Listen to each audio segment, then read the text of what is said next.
back, everybody, to another episode of the Junkyard Dawgcast. I'm your host, Jordan Hill. Got Kipp Adams and Ben Wolk with me on this Tuesday afternoon. And, fellas, this is the last week of the regular season. Hard to believe. Week 14, Georgia getting ready to play Georgia Tech in some clean old-fashioned hate. We'll talk about that, but first, we're going to recap the win over Charlotte. We're going to talk about a few Georgia players and one coach up for a national award.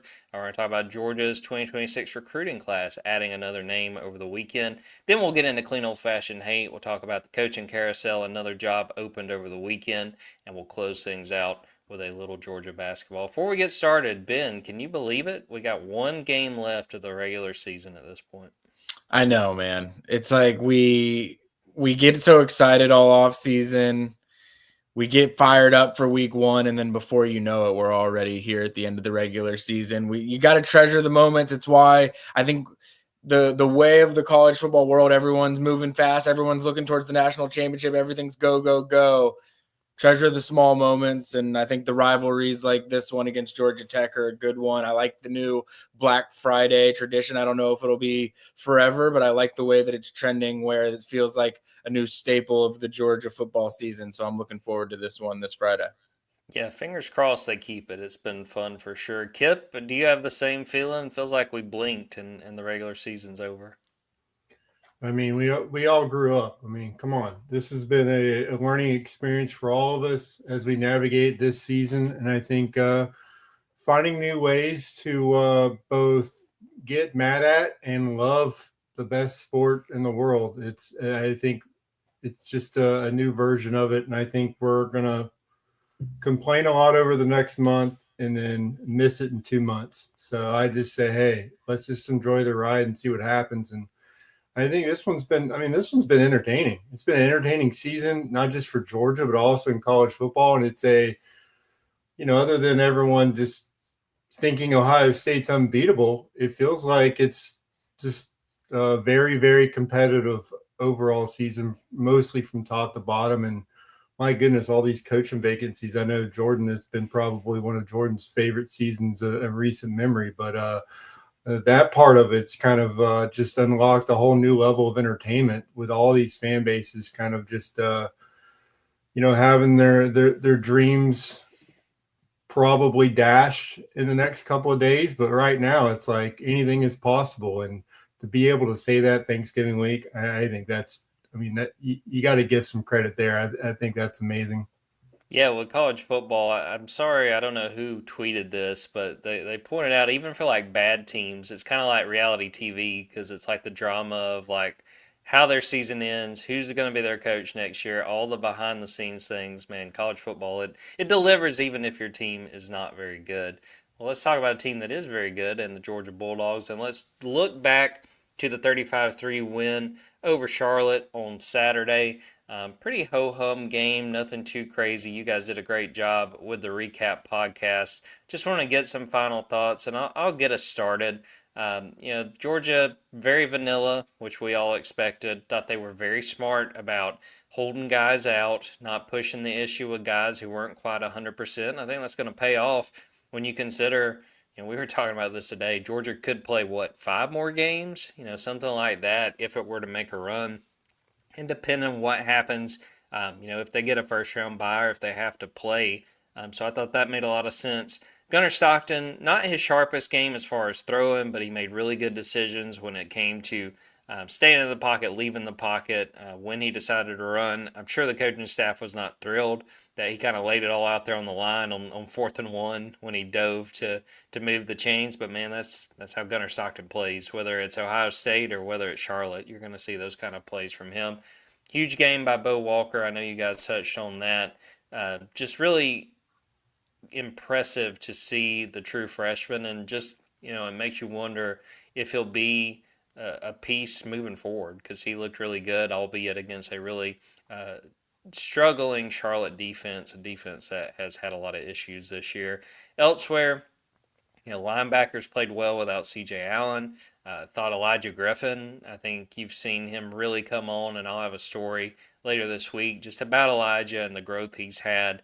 Again, pretty complete performance. I know some folks weren't thrilled that it was only 35-3, but you get in, you get out. As far as we know, nobody got hurt in that game. Successful day, as far as I'm concerned. Successful senior day for Georgia. Been any lingering thoughts from that win over Charlotte? Anything you want to throw in there? I think Kirby was quick to say, very overmatched opponent in this one, so I don't know how many takeaways he had from this one either. But yeah, I mean, I think the big thing really is what young guys get rotated in, get a few reps out there.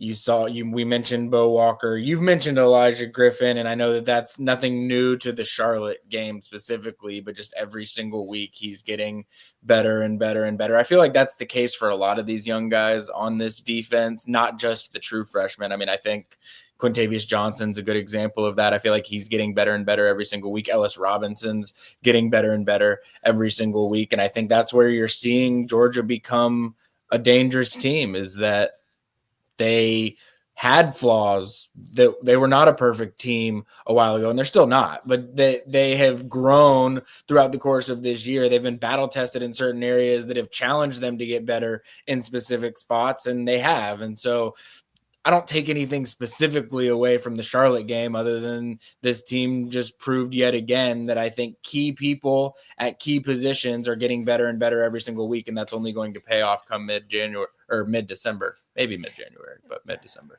Who knows? We might see him playing that far into the season. You mentioned Ellis Robinson. We had a chance to talk to Zachariah Branch on Tuesday, and I asked him about Ellis. He said that Ellis had like 9 or 10 interceptions during fall camp. So they knew that this was, a matter of time with Ellis, and he's played really well. Kipp, anything that's still on top of your mind from the Charlotte game? Anything you want to point out? Kind of bridging from last game to the next game, I just think it was probably important for Chris Cole to have a strong game. I think just him picking up a sack and just showing what he can do off the edge, but then just his speed and versatility, thinking about the test that he has ahead, this Friday, knowing that, he's going to be asked to do a lot more than even he's been asked to do at any point probably this season. I just think, that was a big game just from a confidence standpoint. And just overall, like you guys said, I think Elijah Griffin's coming along, and I think we now have a number one, possibly, why doesn't he play more candidate in Bo Walker. I think he's probably going to go into the offseason, into next year with people just saying gosh, look what he did against Charlotte.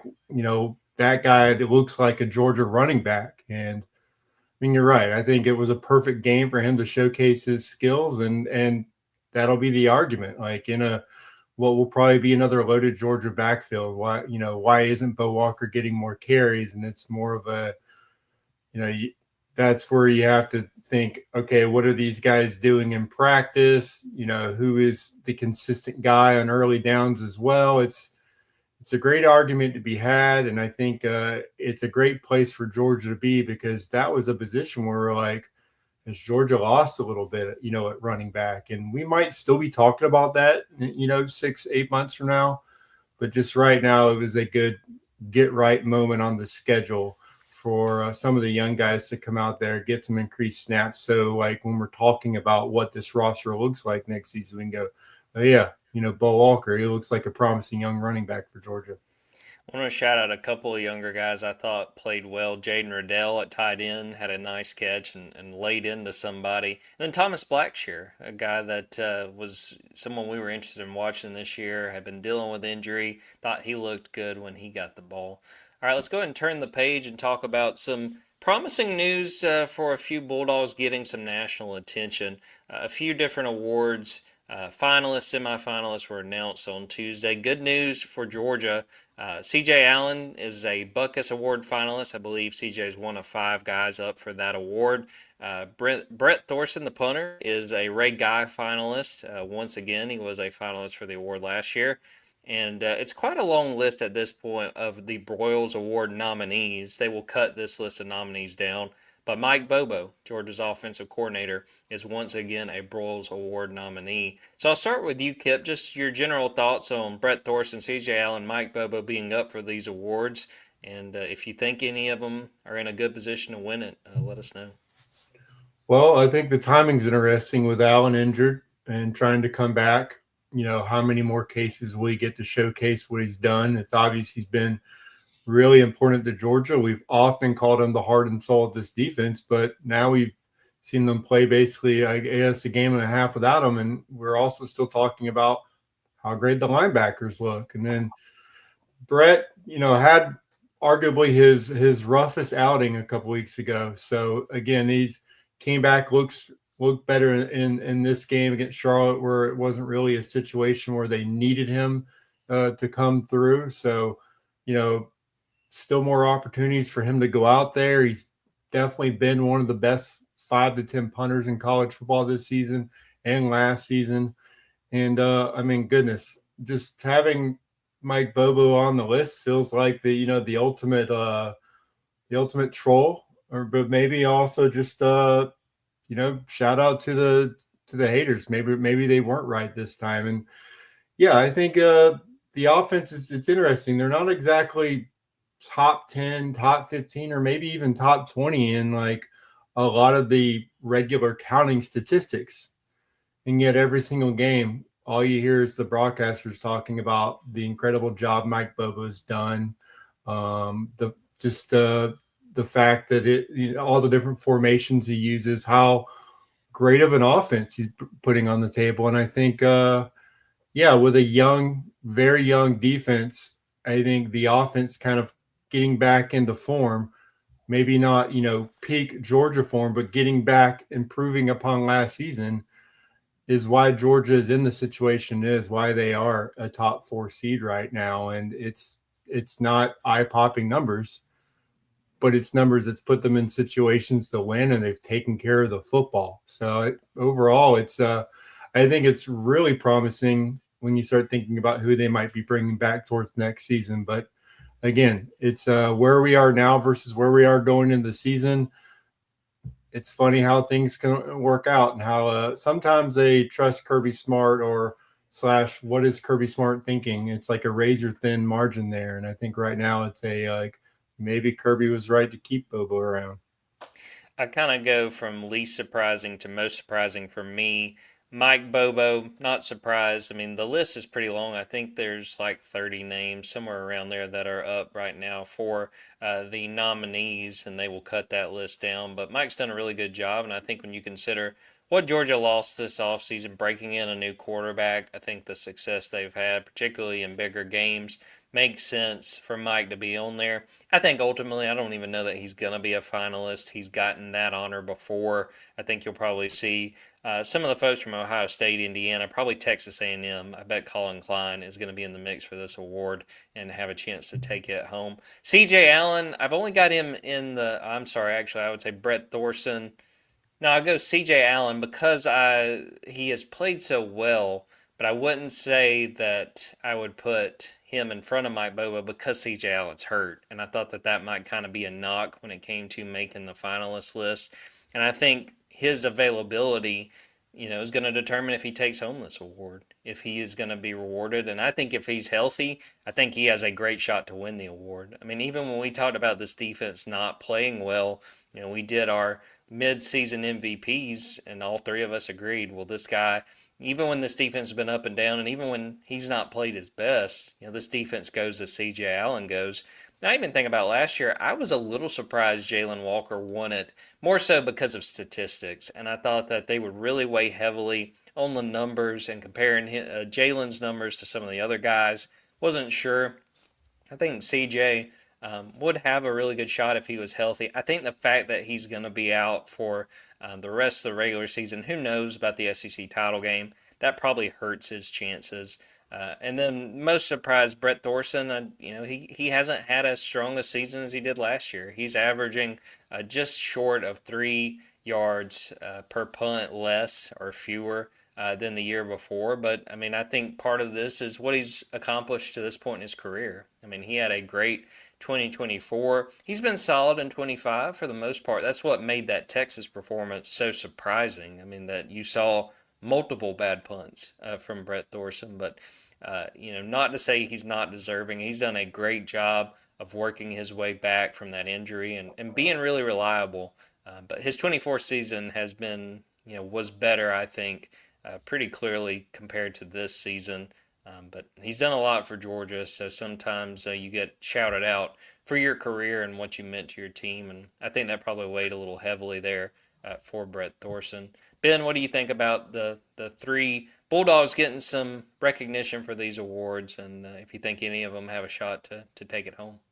Well, I definitely think that Mike Bobo's deserving of it, and I think has an opportunity to win it. I don't know that he will necessarily. His is probably the one that I would argue is most total performance based on the season, if we're just being real about it. Like, he's been available for every game. He has performed at a high level in every game. So that's the one that I'm probably least surprised about, just from a what they've done this season standpoint. CJ Allen is more than worthy of being a Butkus Award finalist. I think some of that is probably Georgia linebacker pedigree. Obviously, what he's done this season is deserving of it. I'm just surprised because he missed last week, and he didn't play in between being a semifinalist and becoming a finalist. So that part of it surprised me a little bit, with as much of that he missed of the Texas game and then missing the Charlotte game. Now, he's also probably not going to play in the Georgia Tech game, I wouldn't think. And so because of that, I think it's going to be really hard for him to win this award. Now, I think that he deserves to be there, so I'm glad that he got there. And Georgia probably doesn't feel the need to force the issue with anything when it comes to that either, because he'll be there. He'll be able to enjoy the award ceremony and be part of that experience, even though I don't think at this point, if you miss most of the Texas game, the Charlotte game, and then Georgia Tech game, you're going to be able to win it. I guess I would say that Brett Thorson is more the lifetime achievement award in all of this. He's someone that's been around the Ray Guy Award watch list for a lot of his career. It certainly hasn't been his best stretch in recent history, but it's still in there. I mean, last week he has a 50-plus yarder fair caught. He has a 60-something yarder that he goes for a touchback. But I mean, he still has that in his game. And so I think you look back at what he's done in his career, he's someone that is worthy of being a Ray Guy Award finalist, even though I wouldn't expect him to probably win it this season. All right, let's talk about Georgia's latest addition in the 2026 class. Big news over the weekend with four-star linebacker Elijah Littlejohn. One-time Penn State commit, he winds up pledging to the Bulldogs, 6'2", 205, out of West Charlotte High School in Charlotte, North Carolina. Ben, what can you tell us about Elijah Littlejohn, how Georgia was able to get in the mix after he decommitted from Penn State, and just what Georgia's getting? Well, I can tell you that he was a late win for your Predict-A-Commit team as well, Jordan. Don't forget that as well. I mean, that's a huge win down the stretch. And this is a guy that Georgia recruited early on in the spring. I mean, this is someone that Georgia offered, went out and saw in spring practices. They were certainly taking a look at. And we talk a lot about positional recruiting once it gets into that March, April, May timeframe. And just because there's an offer out there, just because Georgia likes a prospect, doesn't mean that there's going to be an official visit that gets scheduled. And when you're talking about guys that are going to commit to Georgia over the summer, they are all going to be taking official visits from that mid-May to end of June timeframe. And so we were watching, is Elijah Littlejohn going to take an official visit to Georgia? And that didn't end up happening. I think there were a lot of reasons for that. There were other schools that were really, really prioritizing him, including James Franklin and Penn State. There were reasons that Georgia was having to maybe tiptoe a little bit in terms of how it recruited certain linebackers, because it wanted Nick Abrams that it had in the class. It was trying to flip Shadarius Tootle away from Auburn. And of course, we knew at the time it's still wanted to get Tyler Atkinson really, really badly. It still thought that there was a chance that it would be able to get Xavier Griffin or Braden Rouse on an official visit. And they weren't able to do a lot of those things, but that ended up just changing the way that Georgia had to recruit the linebacker position. And so when two things happened in perfect alignment that made it for Georgia able to go after Elijah Littlejohn late, Shadarius Tootle flips back to Auburn. James Franklin gets fired at Penn State. Georgia was in need of a linebacker, and Elijah Littlejohn was looking around for a home. And so the great mystery of was Elijah Littlejohn a Penn State commit still or not remains unknown. I think that some services had him still as a commit. Some services had him not still as a Penn State commit. He had never officially decommitted from Penn State, but he had put out a notes app public reopening of his recruitment. So he, in essence, was no longer a Penn State commit. None of that mattered. Once he took that official visit to Georgia last weekend for the Charlotte game, it really was set in stone at that point that he was going to be Georgia's second linebacker in the class. There's still a chance Georgia takes a third linebacker in the class. I don't see it going that way, but there's always the opportunity for that still to be the case. But a guy that was once listed as an edge in the 24/7 Sports rankings, that was recently adjusted to linebacker in the most recent update. Georgia has always recruited him as a linebacker, but as we know with Chris Cole and Justin Williams and Jalen Walker, like Zayden Walker, like Georgia likes the opportunity to find these inside backers that have pass rush skill sets where early on in their career, you might be able to find places to get them on the field without them having to be a fixture in the inside linebacker rotation until they get a little bit more advanced with the defense. I think that's something that you could see with Elijah Littlejohn here too. You mentioned it, but he is one of 2 linebacker commits for Georgia, the other being fellow 4-star Nick Abrams. So big addition for Georgia.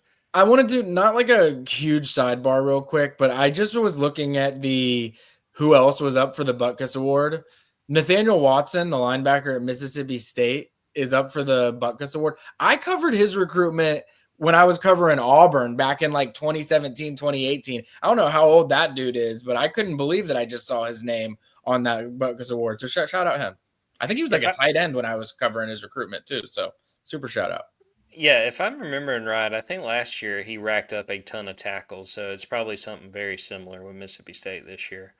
All right, we're going to get ready to take a break and come back. We'll talk about clean old-fashioned hate. We'll talk about the coaching carousel. We will talk about Georgia basketball. Before we do that, I want to shout out our best sale of the year, Black Friday sale, 75% off, and it's already on over at Dawgs 24/7. Believe it will be live until Monday, so take advantage.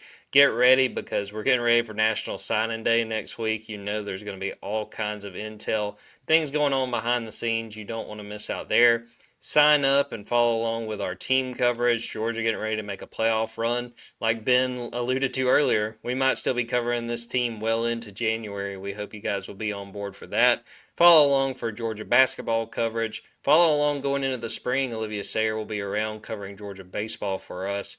Promise that signing up and joining us on the Junkyard will be worth it, and you need to take advantage of this huge Black Friday sale. Ben, too, we mentioned National Signing Day. We've got something cooking up with the Stay Wolk podcast. I wanted to give you an opportunity to just shout it out, preview what we are planning to do next Thursday.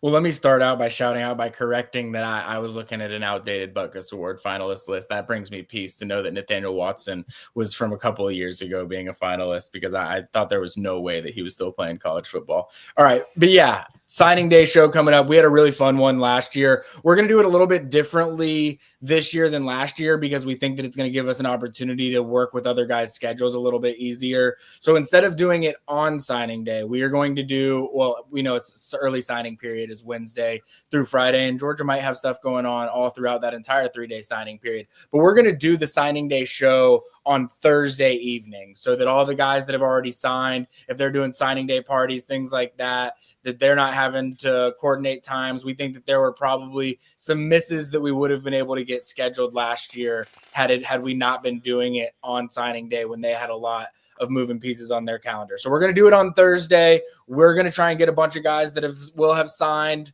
with Georgia on the show at a bunch of different positions. We will talk, Jordan and I, about specific position groups. We'll talk about the class in general, maybe even some things that won't completely have happened yet because it will still only be Thursday, and there still will be some things that could possibly happen on Friday or beyond as well. But yeah, I'm looking forward to that one. I've been, getting things coordinated with that throughout this week, and I think that we're in store for a good show next.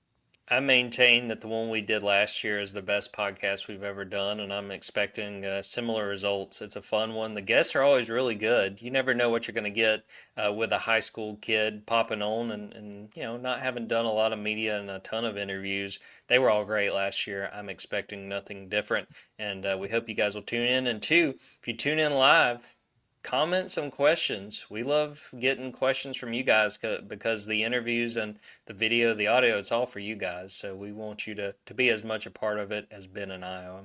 So we will take a quick break. Be right back.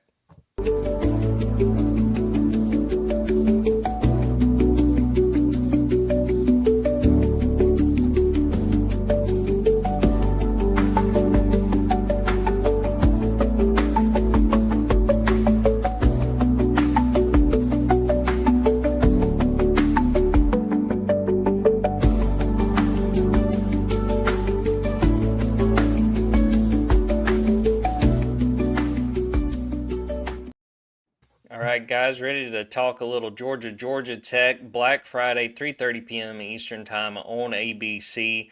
Should be a fun one with the Jackets and the Bulldogs.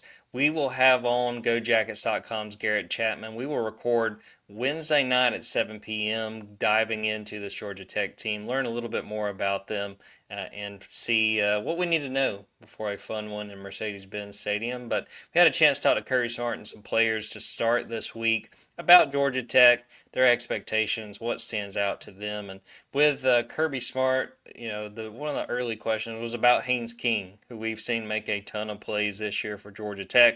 Did pretty much everything he could last year in that game in Athens to try to help the Yellow Jackets pull off the big upset.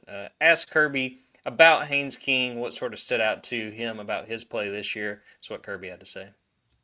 I mean, just look at the numbers, right? Anytime you have a quarterback that has the experience he has, I don't know if he's played 5 years, 6 years, I don't know what it is, but he's extremely experienced, extremely tough. And I don't think people understand how fast this guy is. Like, he can run. And he was a great athlete in high school, track guy. The stories are all over of his success and his stories of where he's been and the injuries he's been through, and you see the hits he takes. He just gets stronger with each hit. So he's extremely valuable in terms of what they do and what they ask him to do. He's hard to defend on all levels. Throwing the ball, people think, well, he doesn't throw the ball. He throws the ball really well, and he's really efficient. And they do a great job with the passing game, Buster does, because it's screen, RPOs, perimeter, and it's vertical. Ben, we saw Haynes King play out of his mind for a good bit of that game last November. If you're Glenn Schumann, if you're Kirby Smart, how worried are you about having to slow down Haynes King? Well, it's crazy listening to every football coach that plays against Haynes King. They all say the exact same thing. They're all just like, that is the toughest football player that I have ever seen. And it's crazy because he's a pretty unassuming guy. Like, he doesn't say a whole lot. He doesn't, a lot of similarities. I know that Kirby Smart was asked about that as well. Like, a lot of similarities kind of between him and Gunnar Stockton, and just the way that they carry themselves and the fact that they take some serious hits and they just get up and they don't flinch at all. So anytime you're playing a fifth-year guy that has that level of toughness that you've seen do it against your defense in the past, of course you're going to be worried. Like, that he's capable of taking advantage of you. Now, do I think his weapons are as dangerous as they maybe were the last couple of years on the perimeter? Probably not, but they're still, you even look at the games that they've lost, they're still scoring enough points to win games. So Haynes King and that offense and what Buster Faulkner knows about how to find the pockets in your defense to be able to take advantage of, I think Georgia Tech is going to be well positioned to do that on the offensive side of the ball. It's the other side of the ball that I think there's just so many questions about that you don't really know how competitive of a football game this one will end up being. Kipp, what do you make of Haynes King coming into this game and just the way he plays, what it means to the Georgia Tech team? Well, he should be pretty black and blue right now. He took some freaking shots in that Pitt game. And, you keep talking about how tough he is, but it's like those things add up during the course of the season. So, sure, they're going to, lay it all on the line in this game. We saw what what he put out there on the field last year against Georgia. I still think you've seen enough from his decision making in those kind of situations to where if you're Georgia, you kind of know, like, we make this guy go vertical throughout the course of the game, we got a chance to get the ball back a couple times. But at the same time, the biggest question of this game is, can you bring him down consistently? Because we just talked about that Buckus Award finalist that probably not going to be suiting up in this game. So the other guy I talked about, Chris Cole, like it becomes like, can Chris Cole bring him down one-on-one in the open field? Like that's the biggest question mark in this game is this is the best rushing attack Georgia is going to face this season. And you can look at Georgia Tech's opponent, sure, but Georgia hasn't faced a team that's better than 30th in the country in rushing this season right now. And you could also argue, like, yeah, once Georgia plays them, they go down in the rankings. Sure, that is how numbers work. But at the same time, like we are talking about one of the top 5 rushing attacks in college football, an offense that is averaging well over 7 yards per carry. So, yes, you can make the case like this is Georgia's biggest test of the season because that offensive line's played really well. And, you know, Jamal Haynes is a ridiculous running back as well. Like they have a great offensive system for Haynes King and their backs. So this is where the linebackers have to play at another level. Like this is where Glenn Schumann, for all the question marks back and forth, this is where you earn your paycheck in this game. And I think that's kind of where we are right now. And then, yeah, for Haynes King, like what would Gunnar Stockton look like if he were 3.5 years from now? Like that's just the kind of thing. Like Haynes King is definitely a great story for college football of perseverance, but it's also one that unless, you know, we have a couple more lawsuits and some more eligibility rules are written, you're not going to see a lot of Haynes Kings moving forward. Because, like I said, you think Mike Bobo and Kirby Smart wouldn't love to have Gunnar Stockton for more than one more season, but not going to take away from what he brings to the table for this rivalry. It's going to be an outstanding matchup between two quarterbacks that are just not afraid to take a hit. And I think for college football fans, it's probably as good as it gets. Yeah, to Kip's point, we did a watch-along thread for that Pitt game on Saturday, and there were a few times that Haynes King took a hit where I was like he's got to come out at least for like a series, and he just stayed in. The dude is gutsy. You got to give him that. All right, now part of the conversation with Georgia Tech this week, a lot of talk about Haynes King, as you'd imagine, but we've all watched this Georgia Tech defense. It has by far been their weakest part. It really struggled against Pitt. Georgia Tech got down 28-0. Some of that was on the offense, but the defense didn't exactly wow, and they wind up not being able to finish the job late. I think that was a 42-28 loss for the Yellow Jackets. Kirby Smart was asked about the defense. Wouldn't really go all the way to criticize them. This is what Kirby said about the Tech defense. Honestly, I hadn't seen enough. I watched a bunch of their offense. I hadn't seen as much of their defense. I've watched bits and pieces of our game last year, and then the game the other night is the two that I've seen. They had some explosives in there. They've given up. They play really hard on defense, play with a great pad level. A lot of respect for how they play the game and how hard those guys play. They do a good job on perimeter blocks with their DBs. It's something we talk about every week. You can kind of find what a team's like by how they play with their skill players. All linemen are tough by nature, but sometimes skill players aren't, and theirs play with great toughness, get off blocks, attack blocks. Not surprised at all to see Kirby not criticize Georgia Tech, but fellas, we watched that Pitt game. The defense, particularly the Georgia Tech run defense, I even put this on the board. If Nate Frazier was watching that game on Saturday, he had to have been smiling because there's real opportunity, I feel like, for Nate Frazier, Chauncey Bowens to get out there and really rack up some yards. Ben, what do you think about the challenge of going against this defense, maybe the opportunity that Georgia has on offense? I thought that was an all-time dance around by Kirby Smart there. It's like, I've watched their offense, but I haven't really watched their defense. Like, sure, Kirby. I believe that you haven't watched a whole lot of Georgia Tech's defense so far up to this point in the season when you're about to be playing them in 5 days. But look, I get it. He's not going to say anything negative about any opponent. I mean, he will make you think Charlotte is the best team in the NFL the week that you're playing them. And then afterwards, he'll be the first to admit that they're wildly overmatched after the game. So it's just part of what you have to do to prime your team, and you got to treat every single opponent like they are capable of everything. And so you're not going to say anything like that. But you look at Georgia Tech's defense. I mean, some of the analytics, I mean, it's pretty bad. They're 97th in the country in defensive EPA.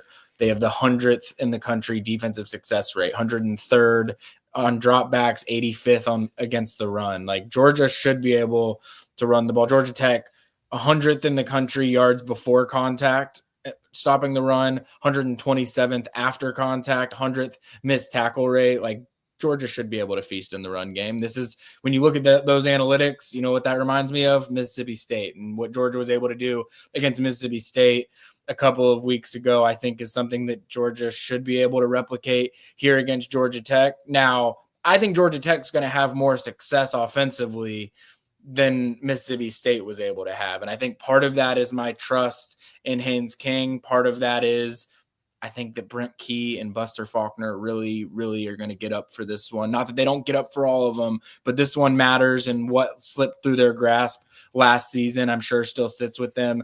I don't know that they've got the roster right now to be able to hang with Georgia the way that they did last season, but I think they're going to do everything that they can to make things difficult. And so I kind of think this is going to end up being a pretty high-scoring affair, just like last year's was.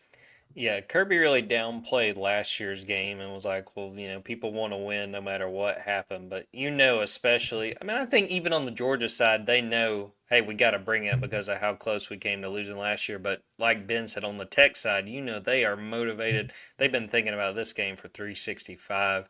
Kipp, what do you make of this Tech defense? Do you see opportunity for Georgia to have a big game? Maybe Kirby wasn't lying. Maybe he tried to find the Georgia Tech defense and just couldn't find any film on them because, I didn't see much in that watch along game. I think there's a lot of issues with this defense in terms of eye discipline. And then we just talked about, Mike Bobo and the year he's had offensive coordinator. I think this is kind of one of those showcase games for him, an opportunity for him to show off one of the things he loves to do most, and that's like pre-snap eye candy, using motion to really get them off balance. And I think it's set up really well for him because it did seem like this at the second level, their linebackers were like a step or two behind as far as just reading the play and reacting to it. Their defensive front seemed to just they pick the wrong gaps more often than not.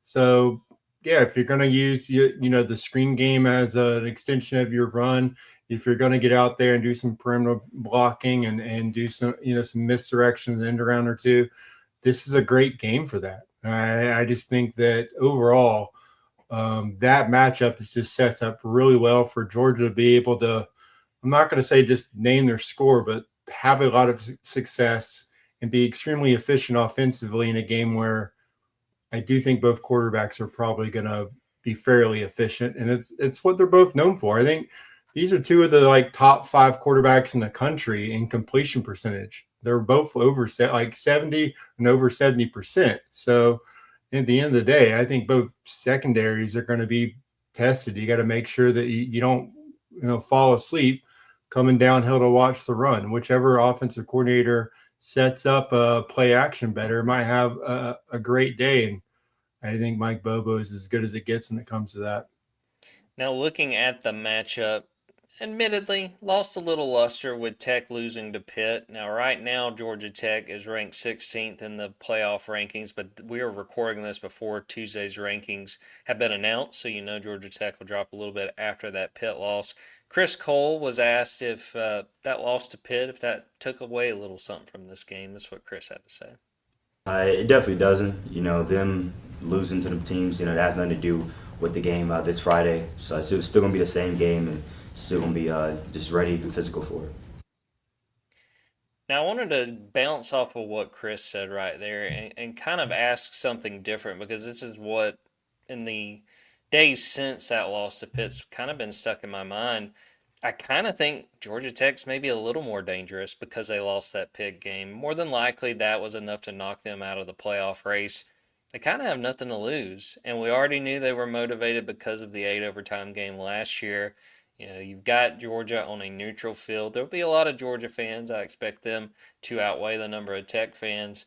But, you play a team led by Brent Key who want nothing more than to ruin Georgia's season, or at least throw a wrench in their plans ahead of the playoff. Kipp, to me, that seems like a pretty dangerous situation when you consider it from Georgia's side. Yeah, I could see that. It's also just still weird the fact that it's going to be played at Mercedes-Benz Stadium, so you've kind of sold your soul a little bit for the program and taken away whatever home field advantage you would have.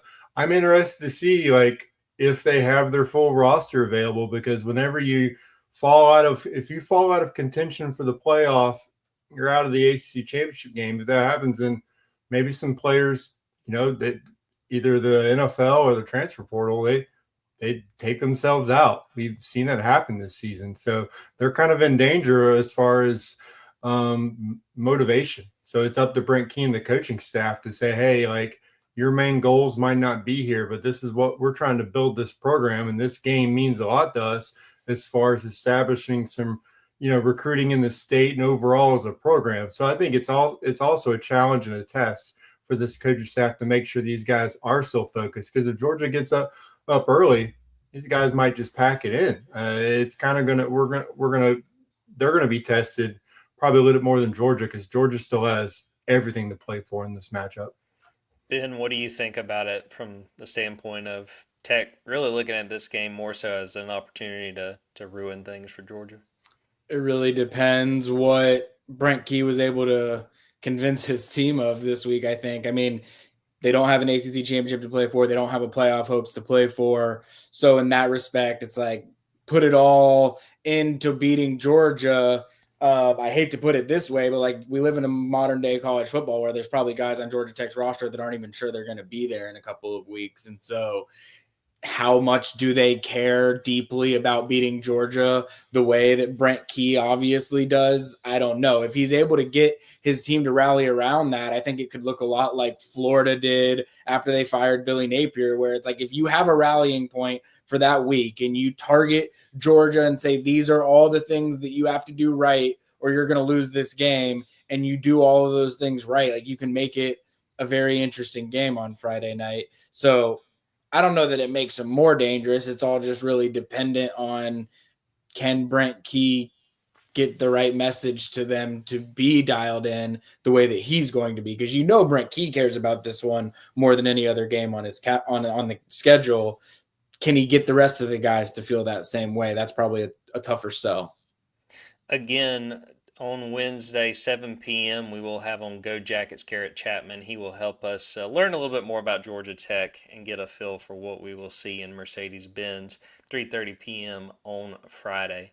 All right, guys, coaching carousel check-in. One new job to add, and it looks like a few other jobs may be coming open, or rather, I should say, a few other jobs may be filled here pretty soon, and we're going to talk a little bit of both here as we get ready for like we were saying earlier, it's the time of year where even if your team's not winning, heck, even if your team's not playing, there's a lot to pay attention to and a lot to keep an eye on. Let's start with the job that opened over the weekend. Cal fires Justin Wilcox. A Cal team that very interesting with a young quarterback. Seemed like things were trending in the right direction. They kind of tail off, and then he commits the biggest sin. They lose the big game. They lose to Stanford. Stanford gets the axe. And then the next day, Justin Wilcox gets the axe. So let's try to fill this job. And I'll start with Ben. Who are you going to pick to be the next head coach of the Cal Golden Bears? I'm sitting here trying to think because Ron Rivera is the GM. So you would think, and I know that they handle that program differently than other programs do, where Ron Rivera is much more involved in the decision-making process that's going to happen around coaching decisions than other GMs presumably would, where in most places in college football it happens the other way. So I'm sitting here trying to think who are some guys that he might have had some NFL experience with, but I'm just blanking on who that might be. I'm going to go with a pick that I have no idea if he's even a candidate for them right now, but he coached up in that part of the country previously. He's had a good season this season, but things are getting a little bit ugly in some respects where he is. I'm going to go with Ryan Grubb, Alabama's offensive coordinator. He was at Washington as an offensive coordinator. He was with the Seahawks as an offensive coordinator. I would imagine he wants to get into a head coaching role at some point. I don't know what his natural ties are and whether that region of the country is where he would prefer to be or not. But just given some of the noise around Alabama right now, especially if they wind up not making the playoff, somehow it might not be the friendliest time to be in Tuscaloosa, Alabama, and I could see it being the right time for him to take a head coaching job. So yeah, I'll go with Ryan Grubb. All right, Kipp, I'll throw it to you. Who do you pick? Who do you think will be the next head coach at Cal? I'll kind of go the opposite with someone who's got his part of the team playing outstanding football right now, and it's just a candidate that makes the most sense to me, and that's Oregon defensive coordinator Tosh Lupoi. I mean, you're talking about a Cal alum, played D-line there, got his coaching career started there, obviously had success there, Washington, Alabama, and then, like I said, the Oregon defense has been playing outstanding, and I just think right there, I think if he wants to be a head coach, it's like it's a great opportunity for him. So I just think that one makes a lot of sense. It just checks too many boxes for me not to have him as the top candidate for the Cal job. All right, I'm going to kind of go along the lines of what Ben outlined with Ron Rivera, an NFL guy. I'm going to kind of describe this candidate. I want to see if Kipp can tell me who I'm talking about. Originally born in LA, went to Washington, spent time in the NFL as an assistant with the Chargers, the Saints, the 49ers. 2 different head coaching stints in the NFL. He's coaching in college now. He had been a college head coach in California before, and he's got 9 wins this season. Kipp, do you know who I'm talking about? No. I'm talking about former Atlanta Falcons coach Jim Mora. I think he's done a really good job. He's got 9 wins? 9-3 UConn. Done a fantastic job. And if you look at their losses, go look how close they were to being a college football playoff team, dude. They lost some just outrageous games that they should not have lost. Yeah, we will look just real quick at some of the scores of the games. They lost in overtime at Syracuse 27-20. They lost in overtime at Delaware 41-44. And then they lost in 2 overtimes 37-34 at Rice. Have not lost a game in regulation this season. I think that is going to be music to Ron Rivera's ears. And Jim Mora, formerly the head coach at UCLA, he winds up back in the sunshine, back in the Golden State. What is it? Because Sunshine State is Florida. Yeah, it's Golden Bears, so you're getting close there. He's got options to go back. I kind of like him. We don't have him on the board, but I kind of like him for the Stanford job. I think the Stanford job would be a good fit for him. So. Yeah, incredible job by him. That now that you bring it up, I gotta admit, I don't think that's getting talked about enough. So, kudos to him. Kind of shrug shoulders on the Falcons tenure, but you know what? Definitely my favorite of the Falcons coaches or former coaches that are involved in coaching searches right now. So. Kudos for him for beating out Bobby Petrino and Zach Robinson for that honor. California is the Golden State. All right, one other coaching thing I wanted to bring up, and I'm going to make you guys predict because we learned, I think that was last week, that Ole Miss athletic director Keith Carter put out that Saturday, the day after the Egg Bowl, there will be a decision from Lane Kiffin. So I'm going to put Ben on the spot. What is the decision for Lane Kiffin? Where is Lane Kiffin coaching in 2026? I think he's going to go to – I know this is, I think, fading the odds right now. I think he's going to go to Florida. I don't know why. I just get this hunch. Do either of y'all have him going to Florida? I do not. Kipp, do you? I kind of think he's going to go to Florida right now. But I'm still not ruling out the NFL. I still think there's going to be some NFL jobs. I think that Lane Kiffin's name is hot right now. I think Jimmy Sexton's working overtime for him. So I'm not ruling out that he screws over Ole Miss here late and then goes somewhere else and then screws over that school in a couple of months as well if an NFL job opens up. That does not sound like the Lane Kiffin that we have come I'm to Team know. Lane, though. And I will say nobody feels sorry for coaches. I get it. I know Nick Saban talked about it on game day, and people were like, nobody cares. The calendar sucks for this. And we've talked about the calendar sucking a million times about a million different things. I know that the only solution to any of this is college football separating itself from a academic calendar so that you would be able to structure everything the way that it needs to without the constraints of an academic calendar. That's a big conversation for a completely other time. But part of it is, yeah, Lane Kiffin has a track record when it comes to these types of things, but also part of it is like, dude, like, what are you supposed to do? If he is going to take the Florida job or he is going to take the LSU job, and some people would say, oh, sleazeball for him going to do that. But if he goes and takes a $15 million coaching job somewhere else, what is he supposed to do? If he doesn't do that, then signing day is next Wednesday. Like, what's he supposed to do? Is he just supposed to leave that new place out to dry? Is he supposed to go all the way through the playoff with Ole Miss through the transfer portal window? It's like, I get he would be screwing over Ole Miss, but it's like, what do you do if you are going to take a new job? I don't know what the right way to go about it is. Before we derail this further, Ben, I know you have friends who are Florida fans. Do they want Lane? Do you have a sense at all? Yeah, like I think Florida fans, I think everyone wants Lane, but like who wouldn't? Like I think that if the Georgia job was open right now, wouldn't Georgia want Lane? And it's funny because I mean his claim to fame win really is at home against Georgia last year. He doesn't have many big time road wins on his college coaching resume, but he is the hottest name right now, and he's the guy that I would imagine any opening would want Lane Kiffin if it was an option for them. So I get why it's happening the way that it is. So, Kipp, I'll throw it to you. What do you think the decision is with Lane Kiffin?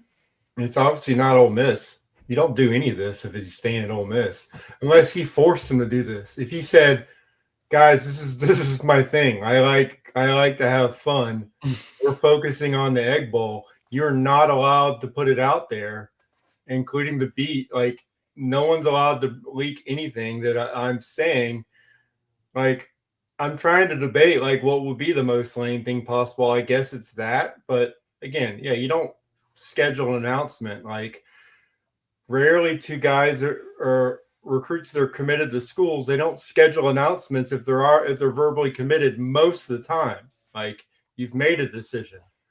And to your point with the schedule, it's like, what can you do? He could stay at Ole Miss. Like, you could, if you think you're up for a raise, you could ask them for a raise. And if they're not willing to pay you what someone else is willing to pay them, then I mean, it'd be pertinent info for us to know that like you're getting lowballed by them so that we can change our judgment. But at the same time, like he's just doing it again. Like I guess it has to be a program to where it's like Lane can't be unhappy in year 3. And so like, is that Florida? Is it LSU? I do think it's LSU. I just think it seems like all the reporting states that they've gone all in, and the numbers suggest like, wow, okay, yeah, that's hard to turn down. But it's just like we're talking about a program that's on the precipice of a college football playoff, and I just think it's absolutely crazy that this is happening to any fan base. But it's just that is the Lane Kiffin experience. If you're being honest, and you talked about the Georgia job opening, as college football writers, like, yeah, all of us would love to have Lane Kiffin as the head coach. It is a beat writer's dream, Jordan, and that's exactly why you said it. To have him up there every single day, like availability would just be like, oh man, what are we going to get today?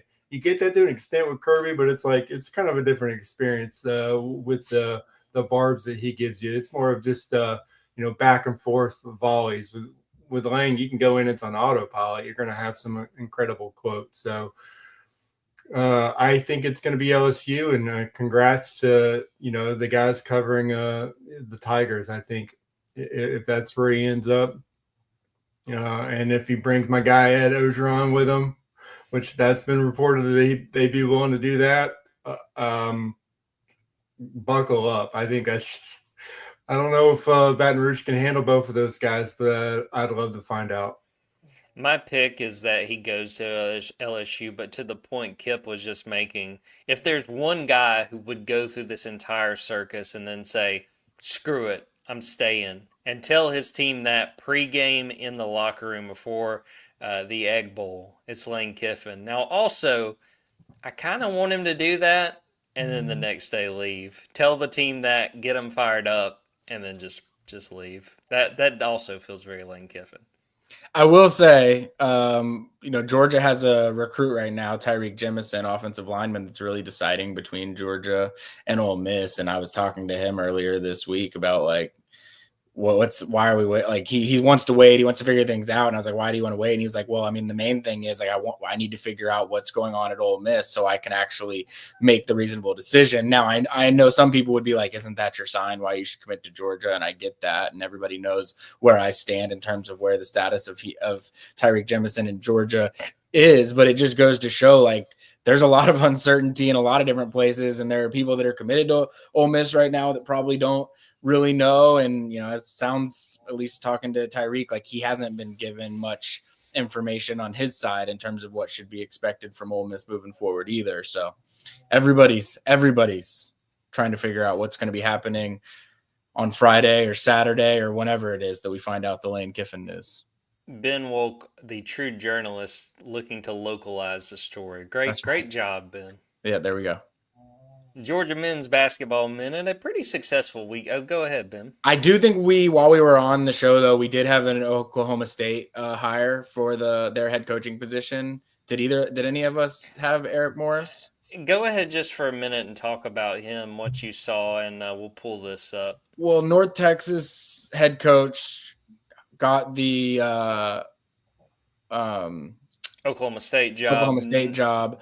I thought someone had mentioned him, so I thought that there was the chance that somebody had gotten that one right, but I think he might have just been a name that had been mentioned when we were talking about one of the jobs.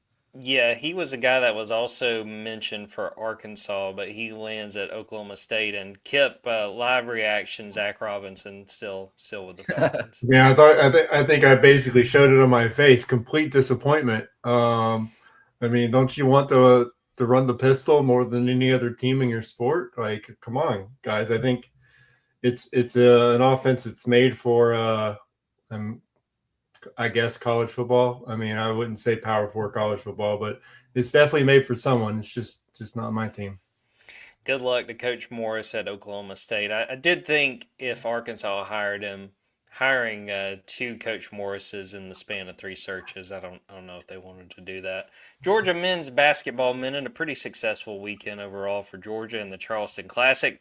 Beat Xavier 78-77. Huge shot late. About 11 seconds left. Smurf Millender hits a go-ahead 3. They get a stop on the other end. Blue Cane with good defense. They beat Xavier. Move on to the Charleston Classic championship game. Really good game against Clemson. They wind up losing 97-94 in overtime.